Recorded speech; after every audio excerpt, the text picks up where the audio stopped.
Hello and welcome to the Snap Fitness Show. I am Ben Cason here with David Medina, trainer at Snap Fitness here in Pueblo West. David, how you doing? Doing pretty good, man. Thank you for having me. Thank you so much for coming in. I'm excited to talk to you, man. Let's go ahead and just kind of get into it. As a trainer at Snap Fitness, how long have you been in that position? I've been there for like 3 or 4.5 years now. Okay. More or less. I didn't count exactly and just kind of going with the flow, you know? Sure, absolutely. Yeah. So what got you into kind of that line of work? I didn't really plan on it. I was just working at the front desk and I was going to college at the time for criminal justice. So I was like, hey, I want to get a free gym membership, you know? I thought that'd be pretty cool. So I interviewed at Matt. I didn't really think I got the job. There was a lot of people that were actually waiting there for me, like ahead of me, that were also waiting for an interview. So I was like, well, if it happens, it happens. Yeah. And it did. So here I am. So here I am. Yeah. I like it. So where does your passion for fitness come from? You know, I kind of discovered it. I didn't really think I had a passion for fitness. I spent a lot of my time on the computer just playing games and nerding out and doing a lot of goofy stuff. And I didn't really want to move. I didn't like running. I didn't like fitness. But I had a uncle that kind of, when he was visiting, he would kind of be like, hey, Dave, let's go to the gym. And I'd say, oh my gosh, please. I don't want to like, leave you alone. Yeah, he's like, hey, it's only an hour. You know, I'm going to do it alongside with you. You'll get it done. And so he just, I like to say he lightly forced me to, but he didn't actually force me. Lightly forced me to. He just kind of just pushed me that way. So I did.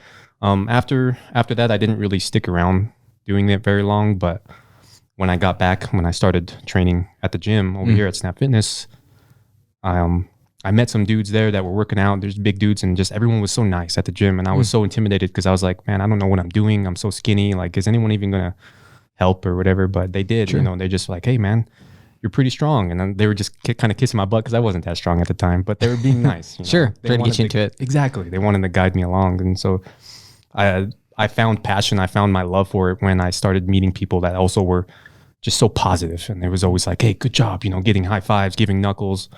People were motivating each other to lift heavier. And I started hanging out with them and just kind of had this like gym rat mentality. It's like, wow, this is something I really enjoy. That's awesome. Yeah. So what was the transition like then from you focusing on your physical fitness to helping somebody else as a trainer? At first I was worried that I wouldn't be good enough. I wanted to be the best. You know, I was like, I want someone to be successful and kind of guide them along successfully.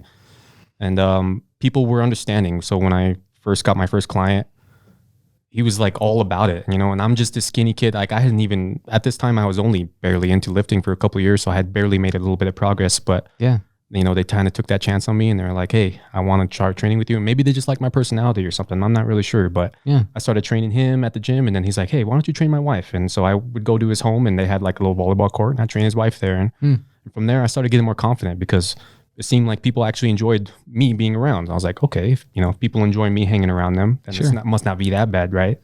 So that was kind of my beginning of it.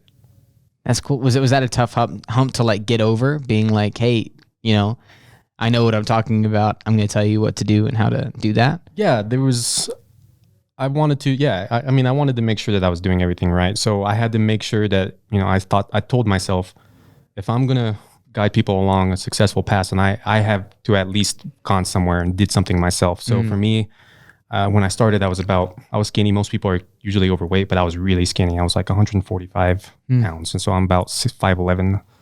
Not that tall, but yeah. So I was like, hey, if I can gain 20 pounds and build some muscle and like show my strength around the gym, then people can respect me more. And it did happen. As I started building more muscle and people saw me lifting, people that normally never really looked my way would ask me for advice like, dang, dude, you know, you're looking pretty good. What did you do for that? And what did you do for that? So and it motivated me more to just keep compounding. So it started off as like started snowballing, just turned into something bigger and bigger and bigger. Yeah. So what would you say to someone who says, you know, I don't like going to the gym. It's too intimidating. Everybody there, you know, big muscle heads are out there just lifting and they're not going to care about me being there or they're going to make fun of me. What would you say to somebody like that about Snap? Especially at Snap, it's nothing like that at all. I mean, I was in the same position. I was intimidated. I saw a lot of big dudes that were strong, or I saw women with amazing physiques. I'm like, what the heck? You know, I don't want to work out next to these dudes. They're like Greek goddesses and gods. You know, it's insane. But I found out most of these people. I mean, obviously, anywhere you go, there's always going to be someone who's maybe not very nice or whatever. Maybe someone who's rude. But most of the time, everyone was so happy and just so they loved seeing other people make success. So there was a woman, Mary Jo, who she used to train there for a little bit too, but she had lost like 150 pounds and everything. And it was just, she would hold these giant pants that she used to fit in. And now like she could put both of her legs in one side of the pants. Wow. I mean, that's how big she was. She was huge. And just people like that. She was, every time she'd come in, she would always have a joke to crack or something to laugh about. And it was just always like, hey, how's your progress going? What are you doing? You know, and just that motivation kept me coming back. So it seemed intimidating at first, but when you meet people there, especially a lot of the fit people, you know, a lot of people weren't always fit their entire lives. I know I wasn't. I might seem like it, but I wasn't. And a lot of people are like that. They started from somewhere and they had to build themselves up. So they know what that path is like. They know what that journey is like. So it's something that they can, more than other people that aren't into it, they can relate to you from that way. So I think in 2020, obviously COVID's, you know, a lot of gyms have been closed and a lot of people have had to be like evaluating like for fitness. Do they go for home gyms or do they, you know, kind of blow it off for a little bit because of COVID going on? Or do they like try and risk it, go back to the gym? I think a lot of people are like evaluating now, like, what makes gyms special? Can you kind of run me through, like, for you, why is the gym experience so special to you? Yeah, for me, it's the people. Because you can work out at home and do your thing, and that's fine too, especially if, you know, you can find the motivation to do that. But for me, it's the atmosphere. When you get other people that are working out, and I'm working out too, they don't have to be really strong. They don't have to be lifting in crazy weights or doing any ridiculously amazing exercises. They just need to be there putting in effort. When I see other people sweating and putting in effort, I go, hey, if they can do this, then I can do this. You know, I can be alongside this. I want to build on that atmosphere of intensity and that atmosphere of let's get this done. Let's reach our goals together. We may not be heading towards the same goal, but we both want to be healthier in our own versions of ourselves. Wow. So that keeps me motivated. That's awesome. So for you, what would you say is like, whether fitness or just in your life, what's the big accomplishment that maybe was a goal of yours that you're proud that you accomplished? I'm just glad that I kept going, really. I mean, there was other things like I wanted to bench a certain amount of weight or I wanted to deadlift a certain weight, and I still have those goals. But ultimately, my goal is to just be the best version that I can of myself. And maybe down the line, maybe that won't involve weights anymore, but that's okay as long as I'm still keeping care of my body, you know, and I live in it. I see myself every day. So I should be at least comfortable with myself at the very least. If not, I'm not necessarily happy because I have this mentality where I want to be better. I can do something better. You know, that's what keeps me motivated. So it's not that I look at myself negatively. It's just like, well, I'm okay with this. This is good. But what can I do better? How can I make more progress? And that's what kind of helps me to keep coming back to. Gotcha. So how long did it take you to adopt that, you know, personality and that, you know, that relentless drive to, you know, be better every single day? Like, was that something that you cultured for a long time, or did you always have that? I think it's just something that I found because it turned out to be a passion of mine, because I'm not like that in every area of my life. You know, I might be disciplined with fitness, but there's other things that I lack discipline in. And fortunately, that discipline does help carry over into the rest of the aspects of your life. Sure. But sometimes I still struggle with it. You know, sometimes I'm like, oh, I don't really want to work out today. But then I remind myself, why are you doing this? I'm doing this because I like it. And, you know, and everyone has an up and down day. So I just kind of take the punches, roll with them. And I think another part of it is before I got into fitness, I was a gamer. So I liked beating challenges in games, you know, and I felt a sense of pride from it. But this is way better because this is something tangible. You know, it's something that actually affects my health and affects how other people view me. I know that I actually started getting treated differently when I built more muscle and got more healthier. People started looking and treating me differently. And more so in like a good way, you know, like a more respect way. Like people are like, oh, dang, look at this big dude or something like that. Sure. You know what I mean? So it's real though. Yeah, it makes me feel good. And of course, I share the same sentiment with other people. So if I see someone putting in effort, I'm going to be like, you know what? Hey, I noticed you. And a lot of people really appreciate that. Sometimes they're just looking for someone to say, hey, I noticed you. I'm like, wow, you know, hey, I'm here too. I'm a person. I exist, and we're doing this together. So that's what I like about it. That's awesome. So we talked a little bit about like where you're proud of yourself as you kept yourself going and like that. You work with a lot of people, I imagine. You know, a lot of people with a lot of different goals, a lot of different drives, a lot of different body types, I'm sure. For sure. Are there any moments that you can think of where you were like, wow, I'm really proud of this person I've been working with. They accomplished this. Yeah. And it wasn't even something that I did even at all. It was, I was training a dude his name was Ernie. People might have seen him in some of the newses here, like articles and stuff, but he was an old veteran, old World War II vet. And he was in the Air Force. He went from World War II to the Korean War to Vietnam. I mean, this dude flew it all. He'd been around. 98 years old. And I mean, he came in and he was training with me. I'm thinking like, wow.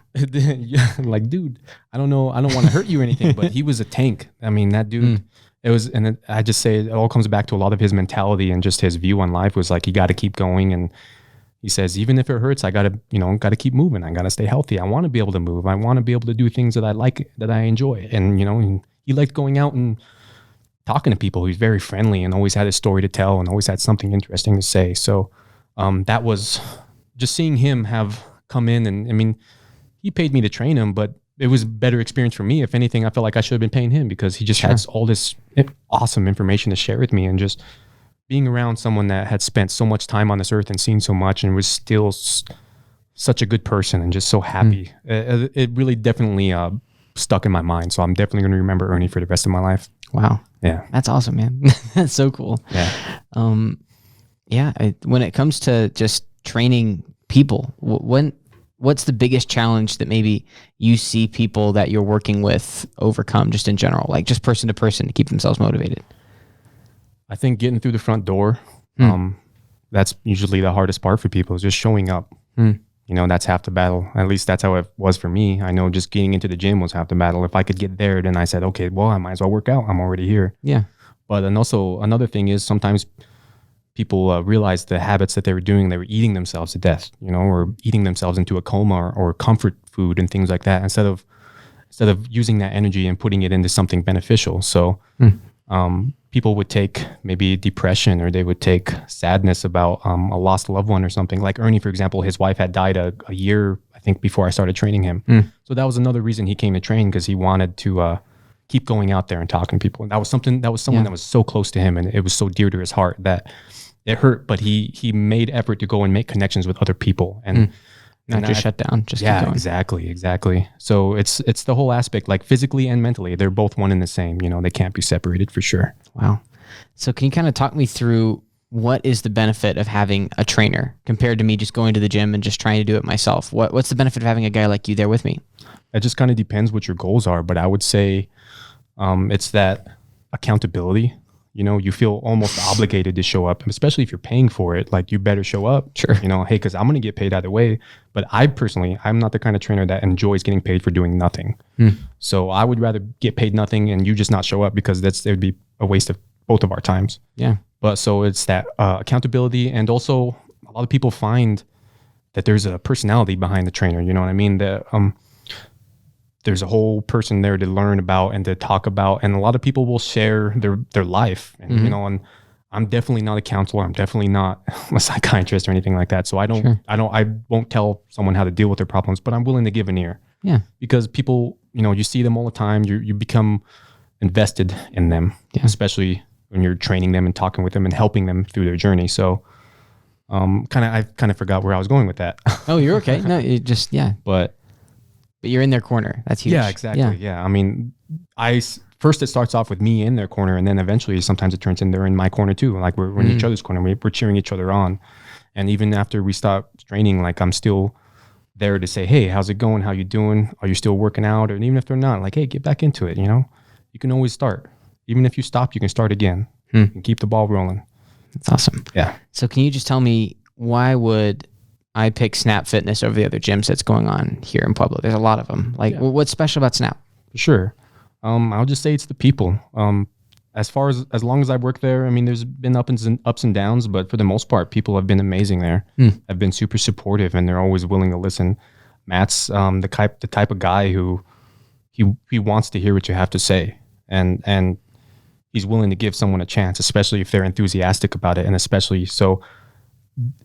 That part of him kind of like goes into his gym. So the people that have worked there, not everyone's been great, but most people, the overwhelming majority, have been awesome.